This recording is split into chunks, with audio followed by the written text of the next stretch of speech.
Guys, in this video or in these video series, I'm going to give you an introduction into TypeScript. To understand TypeScript, you should already have a good understanding of JavaScript. It is impossible to become a good TypeScript developer without being a good JavaScript developer. So in this video, I am going to talk about the differences between TypeScript and JavaScript. So without further ado, let's get along. So TypeScript is the typed version of JavaScript. So you need to think of JavaScript as free, wild, anything can happen. And TypeScript is more of its brother that has constraints that isn't allowed to do as much. So yeah, no, that's a really messed up metaphor that I'm thinking about. But essentially with JavaScript, you can almost do just anything. And this can lead to a lot of bugs and errors because, for example, in JavaScript, when we assign a variable, we can then change that variable assignment to a different data type. So if we start off with a string, we can then turn that into a number. Now, that seems all fine and good, but when I'm then trying to do a string method on that number, my entire program is going to crash.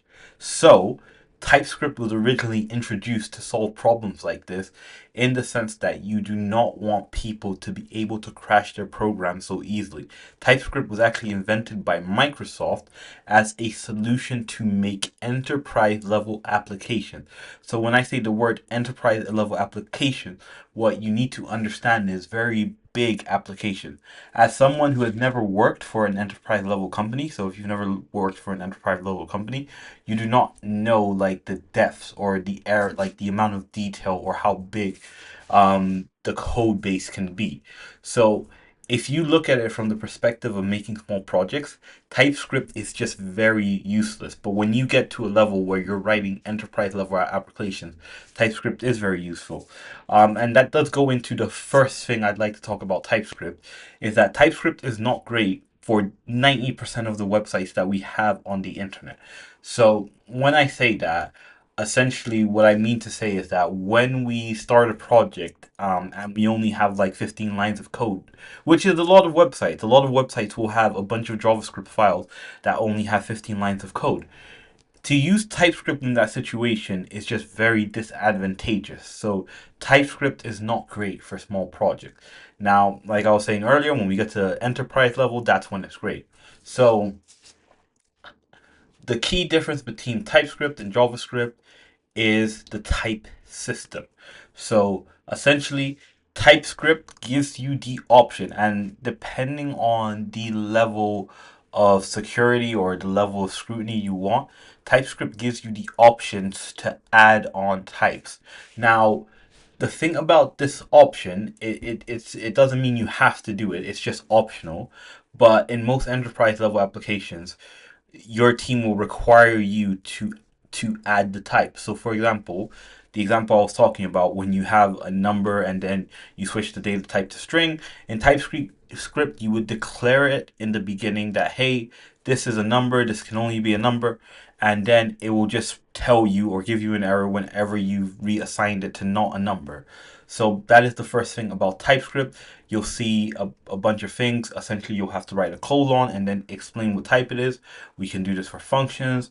We can have like interfaces, which isn't native to JavaScript, but we can force things to be a certain way.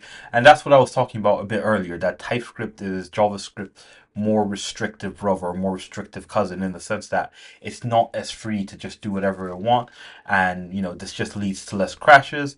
Now, this all sounds fine and dandy and it all sounds good, and I'm just going to talk about another criticism we have of TypeScript, is that it adds a compilation step to it.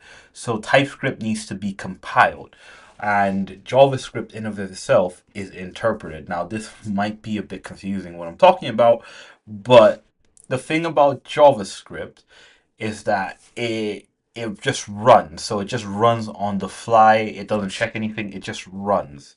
With TypeScript, it needs to be compiled. So it needs to be checked that you're doing all the right things. This is very similar to languages like Java, C Sharp, C++, whereas JavaScript is more similar to Python, where it just runs. So yeah, it's very good. The reason why we do that is because when we compile, you will see the errors happen in your compile step. As a TypeScript developer, you might not really understand, well, not understand, you might not really go through this process all that much, because a lot of the time our IDEs will catch the errors, but it's very important that when you actually try to run a TypeScript file, it will show you the error that is appearing, and then you can check. And a lot of our IDEs are able to use all of these advancements that we get from TypeScript to be able to check these errors anyways. So TypeScript is very good. Another thing about TypeScript is that it has a very high learning curve, whereas JavaScript is a bit easier to pick up.